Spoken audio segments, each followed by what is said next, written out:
Starting off with 0 turned into multiple sales.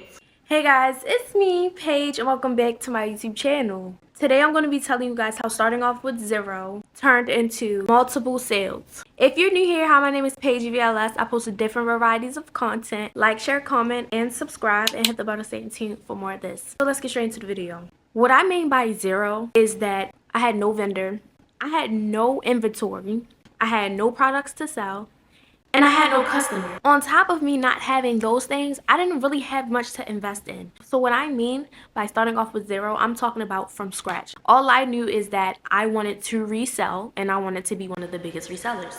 That's what I knew. When I first started, I'm going to be honest, there was a lot of doubt. I believed that I could do it, but I didn't believe in myself enough to have the confidence that I should have had in the very beginning. I was thinking to myself, how am I gonna know that people are even gonna wanna purchase these items from me? How am I gonna know that this is going to take off as much as I want it to? After I went through that mindset of doubt, I just got tired and was like, okay, I know what I want to do. I know that I want to start reselling. I know that I need the income. I want the income. It wasn't even mainly focused on just the profit of it, focusing on me knowing that I was capable of doing it and me proving to myself that I could do it. I put all the doubt behind me and I started to just move forward, and I took a risk.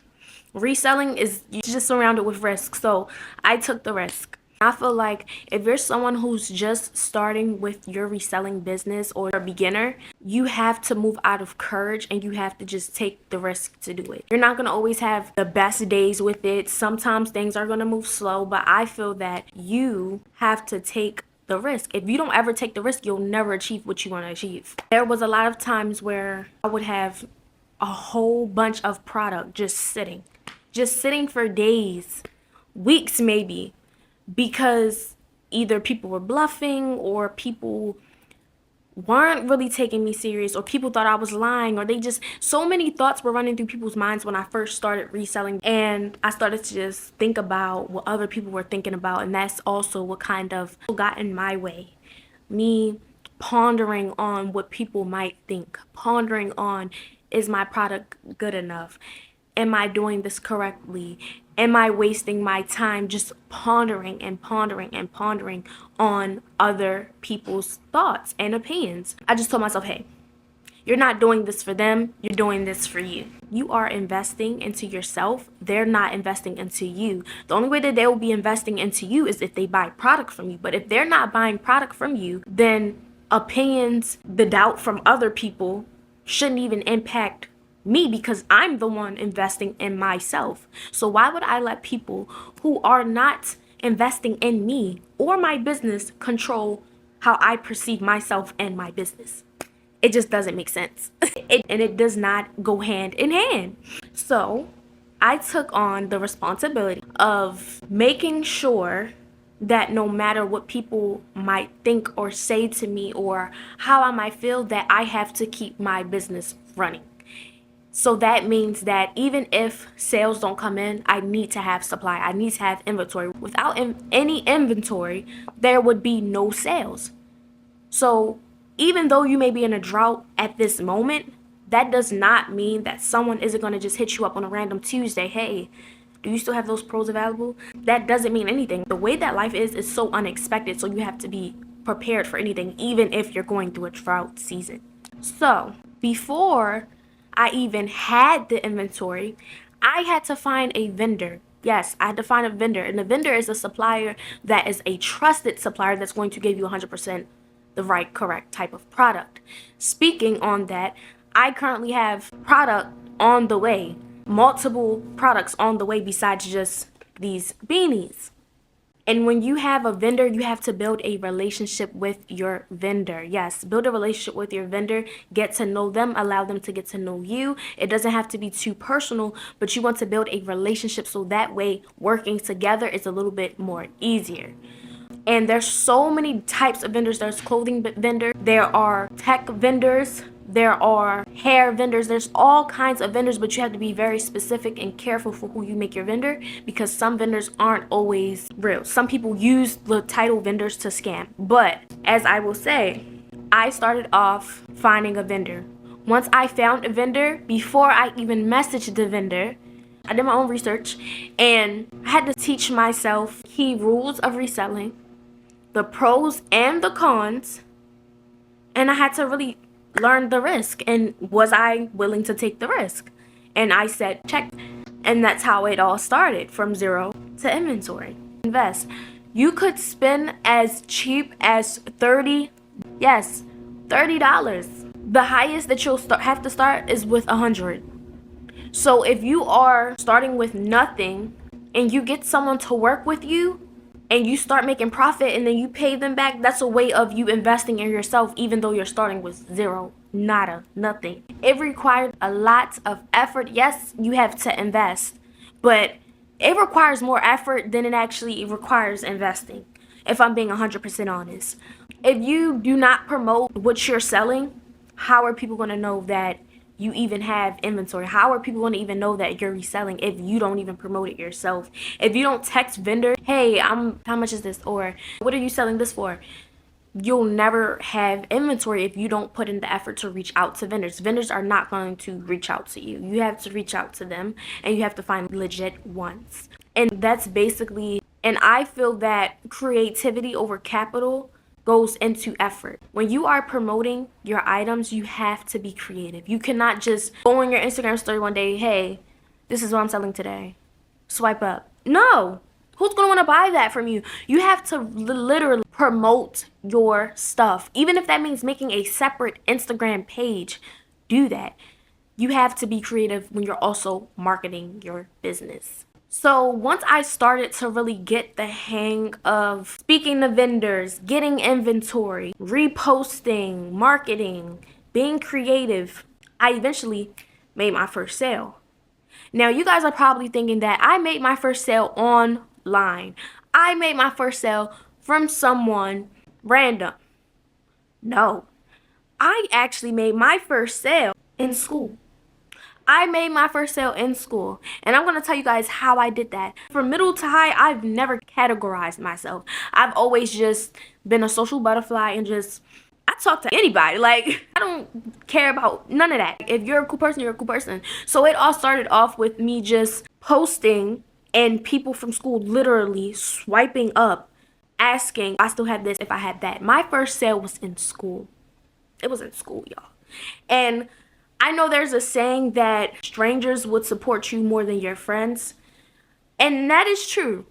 But sometimes it do be the people around you that actually support you, and that's what I experienced. Not even just friends, also family members. People around me really supported me. Them making purchases with me encouraged me to go harder because I knew that I'm putting in this effort. I just went through a drought season, but this is the result of me putting in that effort. This is the effect to the cause of me hustling, going. Even if I knew people weren't purchasing at that time, I knew that one day it would come. So yes, my first sale was at school, and let me tell you, when I got my first sale, it inspired me to go harder because I knew what I was capable of doing from the beginning.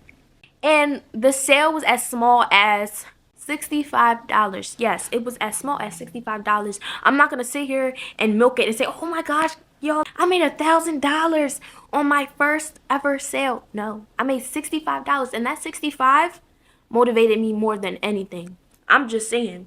Yes, it sounds small, but because it motivated me more than anything, it wasn't even about the amount. It was about the proof. It was the proof in the pudding that I could do what I knew that I always could.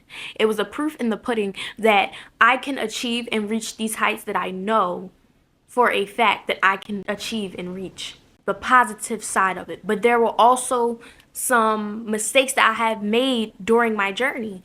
And one of the mistakes that I want to get into is rushing the process and expecting people not to have questions. And as you guys know, I mentioned earlier in the video, I had a drought season and I had a lot of inventory with no sales. So yes, it's great to have inventory, but it's another thing when you're overly stocked where it's like you're spending more than you're receiving back. What's the purpose of reselling if you're spending more than you're receiving back? That's not how it should be. You have to find balance. So if you know that last week you sold 4 items, this week It should not be your goal to buy 10 to 20 items. Your goal should be to buy 5 to 6 because you sold 4 last week.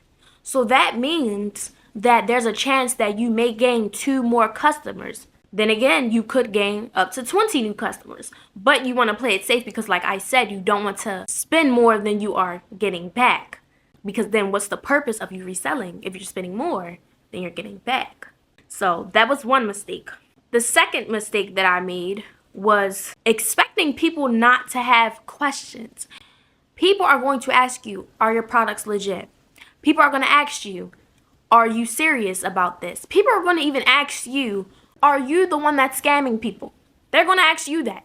It may even be people know your character that are still going to ask you, are you ripping people off? Are you fake? Are you taking their money and not giving them their products? People are going to have those questions. And to be honest, you can't even get mad with them for asking those questions because, like I said, when a person purchases from you, they're investing into you and your business. So all you can do as a salesperson for your business is to give them 100% honest truth, which should be that, no, you're not scamming people. Yes, they're going to receive their product on time. Yes, they can trust you, and you have to give them the key reasons to why. You have to answer their questions because that's just what comes with the marketing business. But a lot of mistakes that I realized that beginners do that I also want to get into is pricing, patience, and overthinking. So with pricing, a lot of new beginners think that they have to overprice in order to get their profit back double. You do not want to start off with overpricing because when you overprice, what's the purpose of someone buying something from you when they can just go on the actual website and get it?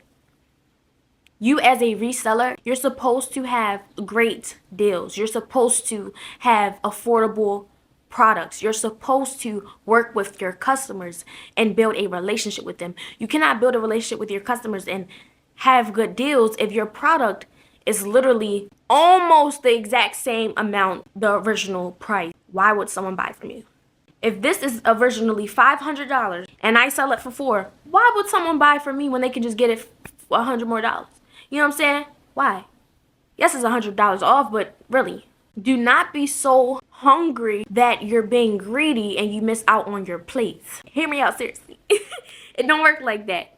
Patience is key when it comes up to success. You have to be patient and you have to think smart with your prices. Instead of making it half, make it a quarter. Just because it might sound good to your ears does not mean it's going to sound good to your customers' ears. So be mindful of that. Overthinking, do not overthink, just do. If you feel in your gut that you get more inventory, if you feel that you have too much inventory, do not buy any more inventory until you sell out all your stuff. Do not overthink. Educate yourself and apply it to your business. That's what you do. What kept me going, the things that kept me going while I was in that drought season is patience. Like I mentioned earlier, yeah, you have to have patience as a beginner. And what kept me going while things were going slow was me envisioning how big I could become in this business. Me thinking to myself how much I already invested into my business, how much I have received, and comparing that and realizing, hey, if I started, I have to keep going.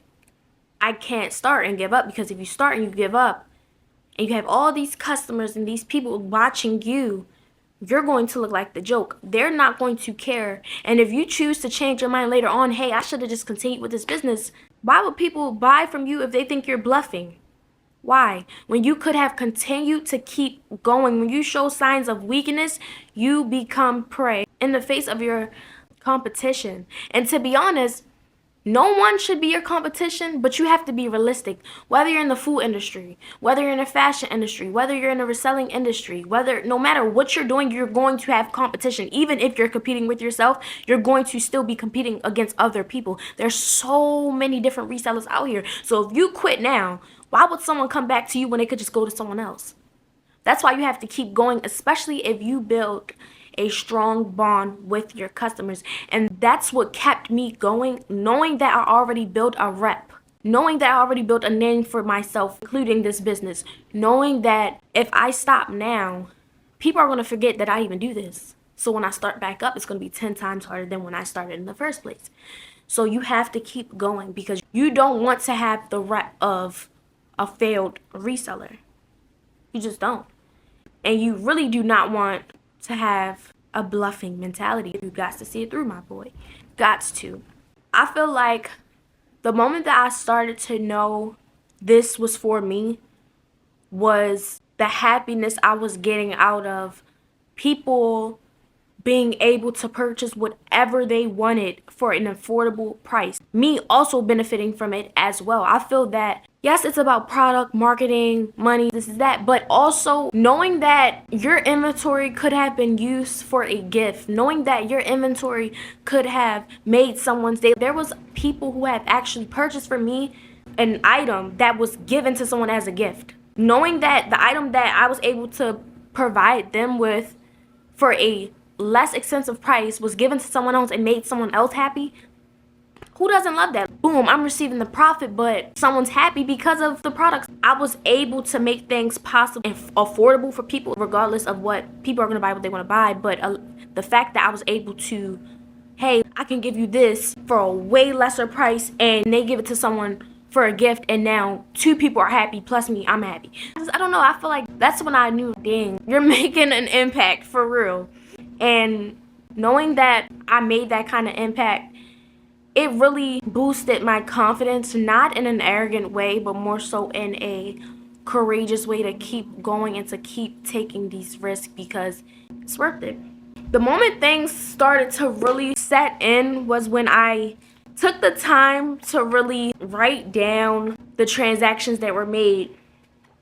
I'm not going to add them up for you guys because that's a bit personal, but when I sat down and realized, hey, this whole page plus this one, plus notes of people who have purchased with me, I thought to myself, hey, one day you're going to have folders on top of folders with purchases that were made with you. 40 could turn into 100. 100 could turn into 1,000 people. 1,000 people could turn into 20,000 people who have purchased with you. So that's how I knew that, hey, this is getting serious. And I was like, there's no stopping. And I don't want to stop. I want to keep going. I want to keep reselling. Who doesn't want to keep reselling? Tell me. So if you are starting with 0, I guarantee you that if you put in the hard work, if you do your research, you take action and you take risk, I guarantee you that you're going to make more than what you put in. I guarantee you that. And I truly believe that if you believe in yourself, you can make it happen. Only you can make it happen for yourself if you believe in yourself. No one else can make you do something that you don't believe that you can do. Only you can do it. So like I said, from 0 to these 3, you guys know how much that's worth? Let's calculate. This is $1,195 in my hand right now. In my hand. From 0. If I can do it, you can do it. I'm trying to tell you, so take it seriously. Resell.